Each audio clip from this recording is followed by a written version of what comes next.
Hey folks, so a few months ago I stuck these gardenias in a sealed container and neglected them, and I didn't really, do water changes, and the dirty water didn't make a big difference. They're nice and healthy, and I opened the lid to let them acclimate to drier conditions, and now I'm going to plant them. So I have some pots filled with dirt, and I'm going to go ahead and take them out. You can see that their roots are all intertwined.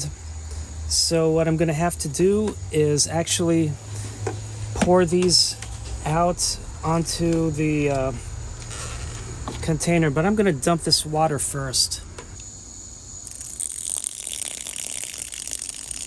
Makes you feel like wanting to pee. I went ahead and pulled them out, and I planted 3, not realizing that I didn't have the video rolling. But I picked the 3 larger ones, and I did have some pieces that were not really doing too well, so they didn't produce anything. Usually I have a really good success rate, and I do have a ton of successful ones. This one produced new growth, but look, no roots.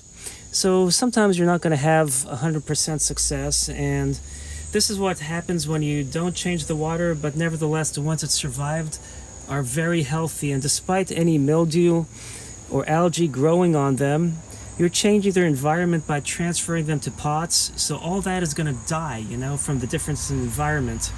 But let me show you how I potted these up. So what I'm doing is spreading out an opening, and then I've been starting with the ones that had the most developed root systems and going from there. So I'm sticking them in here, but one thing I'm not doing is forcing them in or anything, because I'm just lightly pressing them and letting the roots take over so I don't damage these roots. These roots were propagated in water and not directly in soil, so they can be more susceptible to damage once transferred into soil. And these 2 have good root systems. So this one in here, and I'm just going to let the roots on their own grow and take over, but these are going to be sitting in a tray of water, and they will do fine because it will keep them hydrated so that the roots can start growing and forming new growth. And these pots are bigger than a small, like 3 or 4 inch pot, and the reason for that is it allows the roots to spread more readily, and gardenias will die if you have them growing in oversaturated soil, which is kind of ironic the way I propagate these sealed with water.